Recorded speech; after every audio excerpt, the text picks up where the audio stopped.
Time, my next guest says because professional managers missed that they're going to have to be buying these dips that we just talked about. I want to bring in Great Hill Capital Chairman Thomas Hayes. Thomas, welcome to the show. Thanks for having me, Charles. So I mean, we all know that Wall Street was extremely negative, particularly the experts, the smart money, and they've been playing catch up ever since. Yep. Well, I think those folks that you mentioned at the yacht club waiting for a crash so they can get in at lower Your friends. They're going to be waiting a long, long time, that's for sure. You know, as a matter of fact, the seasonality, everyone's negative about September, everyone's worried about September.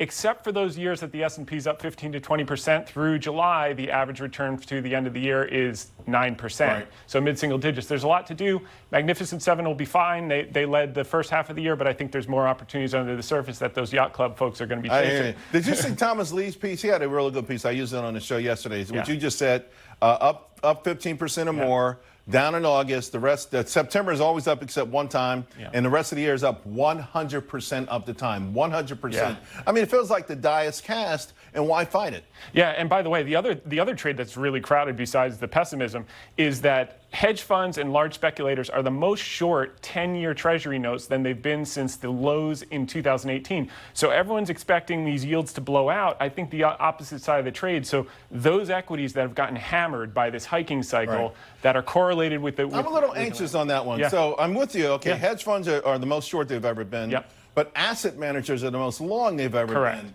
Yeah. I don't know who's got the best track record per se, but you know, I've had this conversation before. This long-term 40-year trend line has been broken.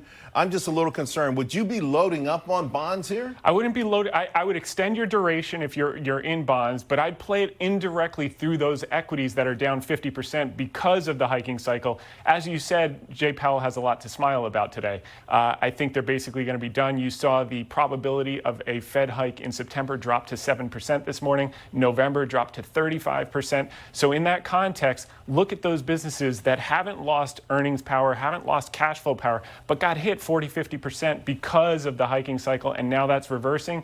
You're going to see a bid in the 10-year. That's going to surprise. You know, never in 250 years has the 10-year been down 3 years in a row. This would be the first time if it happened, and I wouldn't bet on that because that is very crowded by the yacht club folks. It's also rare it's even been down back-to-back years, I think. It has been, yeah. So you brought up earnings, right? And I mean, we see earnings estimates, you know, doing better. We see guidance doing better.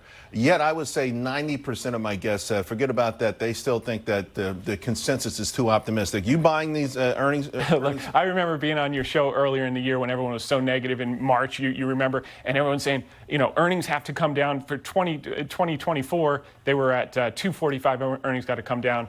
They're going up. They've gone up from 246 to 248 in the last few weeks while everyone's been worried about September. All right, we got 30 seconds. You mentioned TLT. Yep. You also like Citi here. I like Citi. Whoa. What the heck? What's Allen Citi? Listen, if I can buy $1 for 40 cents, it's trading at a 60% discount to liquidation value, 6.8 times. Tell you what, my man, the way this is going, you'll be able to buy $1 for 20 cents real soon. All right, and Crown Cork. Crown Castle, 40,000 towers.